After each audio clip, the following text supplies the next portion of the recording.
Well, we're at Cairo. We're stripping rigging. We got a bunch of rigging out there to strip off these. We come in town. We got here town just about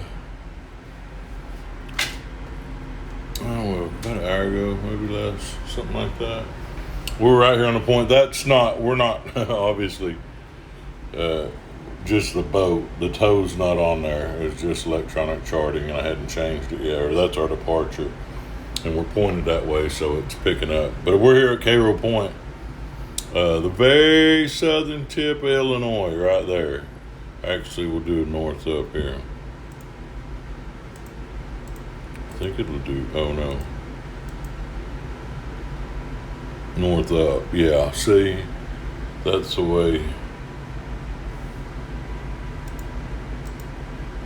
it actually. Yeah, that's north up, right there. So southern tip of Illinois. Zoom out, you can see. See, it's the Ohio River, and that's upper. See the outline of Illinois. We're at the very southern tip. And we've got Kentucky over on that shore. Kentucky, Illinois, and Missouri. We're right here.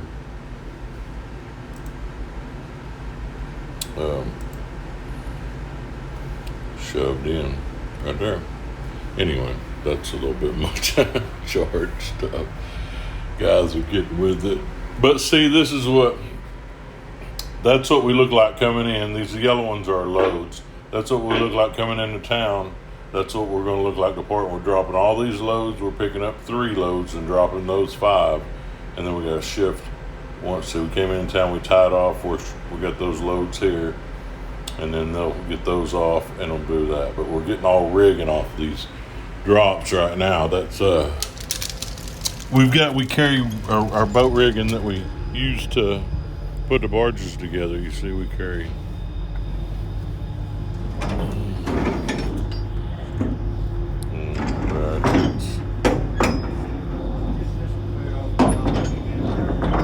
ratchets and wires, 35-foot steel cables, and you see how we use to put stuff together. Very good example. See, that wire keeps sliding that way, that keeps it sliding that way, and those are breast wires to keep it in.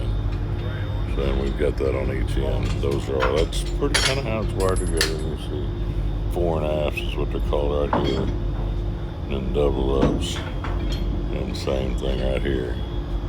And all that stuff's kept tight. Anyway, that's what we got going here at Cairo. Like I said, there's Cairo Point. That's the very southern tip of Cairo right there. I think there's a little boat on the end of it, actually. Sitting there, a little pleasure boat. That's where he's at. And that's Wickliffe, the lights of Wickliffe, Kentucky over there. Northbound boat coming in. Headed up the Ohio River. We're actually on the Ohio River now. But when we leave, we'll back down. We'll back our stuff down, then head up that way. That's the upper Mississippi River. That's the lower, and then we're sitting on Ohio. So that's what we got going on. And we'll head up the upper, head to St. Louis. That's a little bright. Us at river stages are just unreal, terrible. Yeah, Paducah, but there's Cape going to 7-4. But then on down here, look, Memphis -9, going down to -9 point. It ain't pretty. But we got to see everything. The captain will be getting off here Friday. I'll be going to front watch.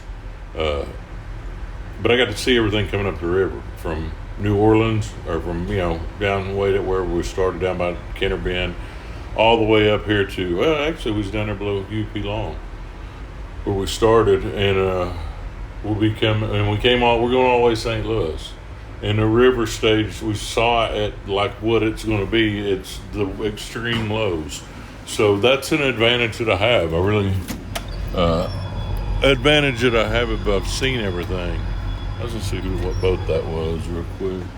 I hate when it goes blurry at night. My lack of light sensor. Eleanor G. McDonald. That's who that is. He's headed up. We go on the fleet. Head up the upper. There's fleets up there. Focus. But that's Cairo Highway Bridge on Ohio. Head over to Wycliffe, from Cairo to Wycliffe. And the fleets right here. And that's at Fort Defiance State Park is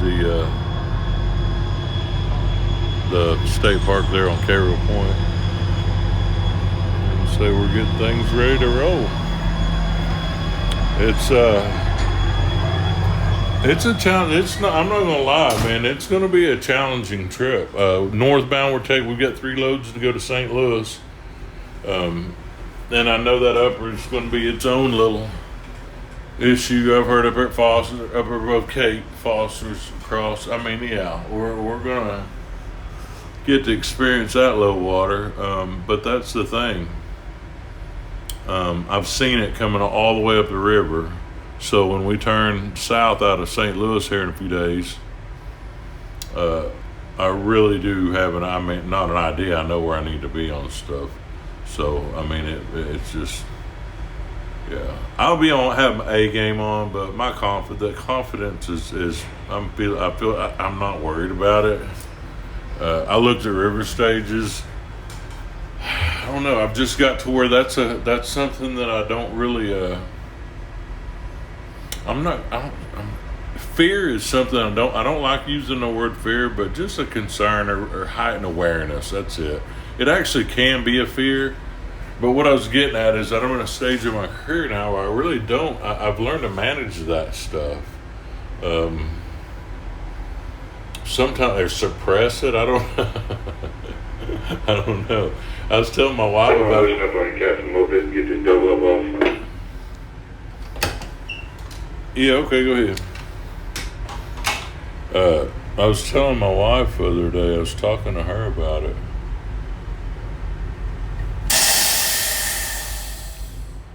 I was talking to her, I done lost track of what I was.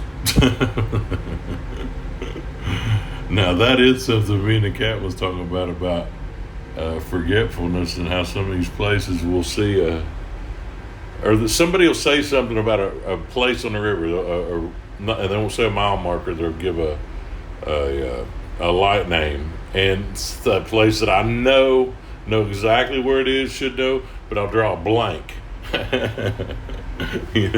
I'll draw a blank and okay, I know the name, I know that light. Where the hell is he talking about? And I have to go. I mean, it happens. It's a forgetfulness. I don't know. There's a lot to remember out here. And every now and again, things we try to remember a lot of stuff. I've likened it to, like a New York City cab driver, some of the stuff, memorization type stuff of locations and blah, blah, blah. Yeah, I just really wanted to get a video up, man. I've been pretty consistent this trip coming up. And signal just there's stretches where signal's an issue, and then I really do it gets a little bit it wears on me a little bit. I'm not gonna lie. There's times I just don't want to make videos.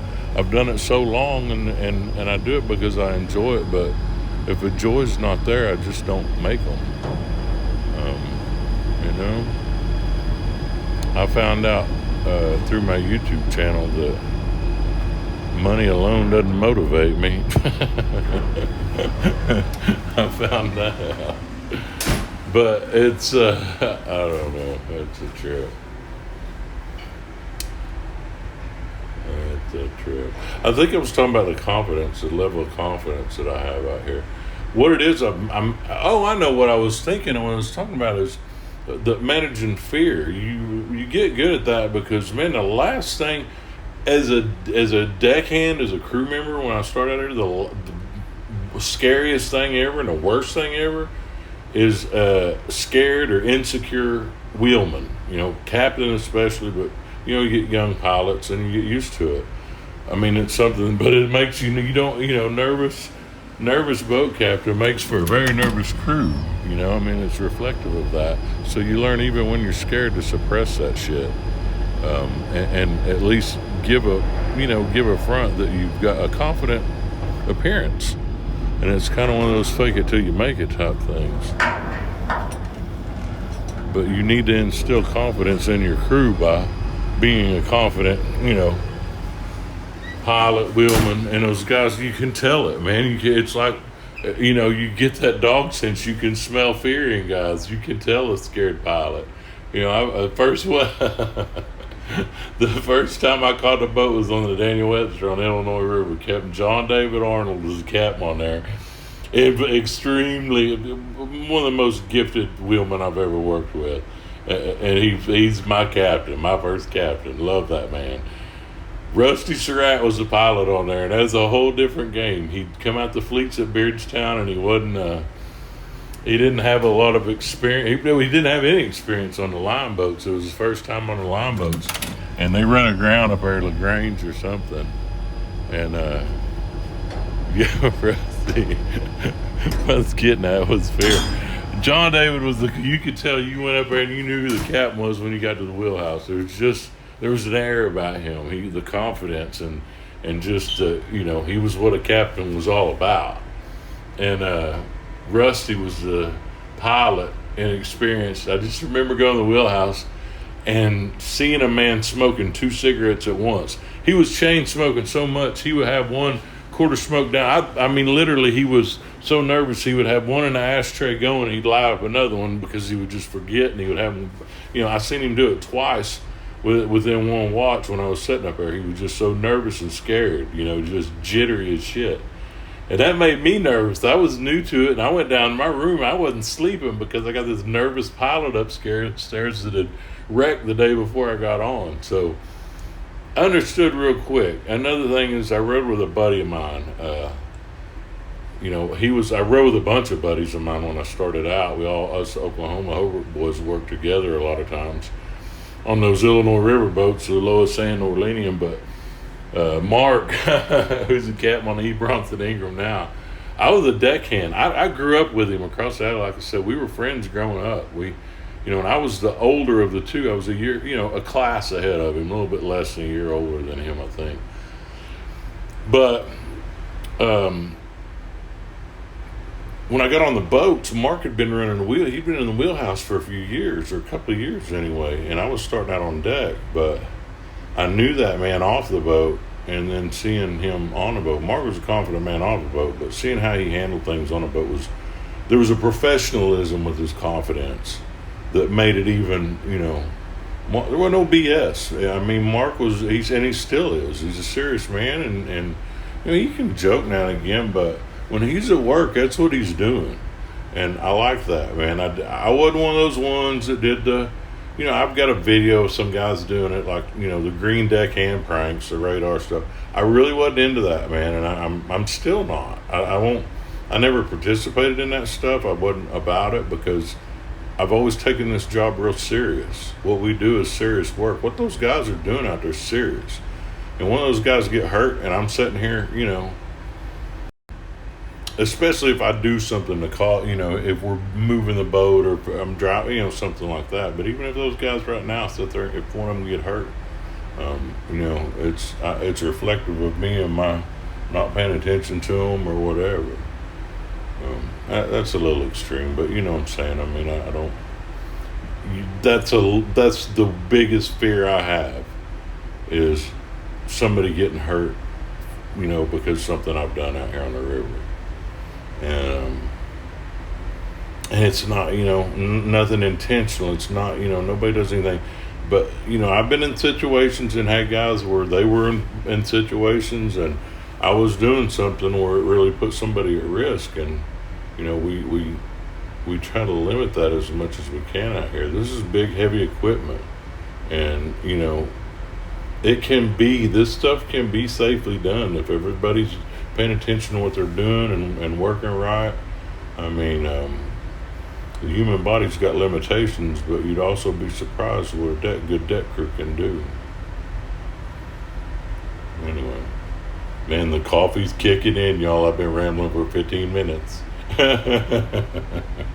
But I wanted to give an update on where we're at. We're at Cairo, headed to St. Louis. I'll definitely do some videos when we get to St. Louis. It's spotty signal from here to there. With the water being down, it even makes it a little bit worse. So I'll try to do more regular updates. But yeah, there you go, Jesse. I got you working, buddy. That's a mate right there. He's a hand, man. I'm. This is the second trip I rode over here with Jesse. Last trip I rode with him, and in this trip, and his boy just went in the Navy. He's at whatever boot camp for Navy in Chicago. There was a video where he's talking about it, but yeah, I don't videotape many of the guys as much. But Jesse's made this a real enjoyable, and the rest of his trip he's gonna be mate when I go to Front Watch. He's staying on, so yeah, good hand there, man. I'm a fan of Jesse. There you go, bud. I bragged on you.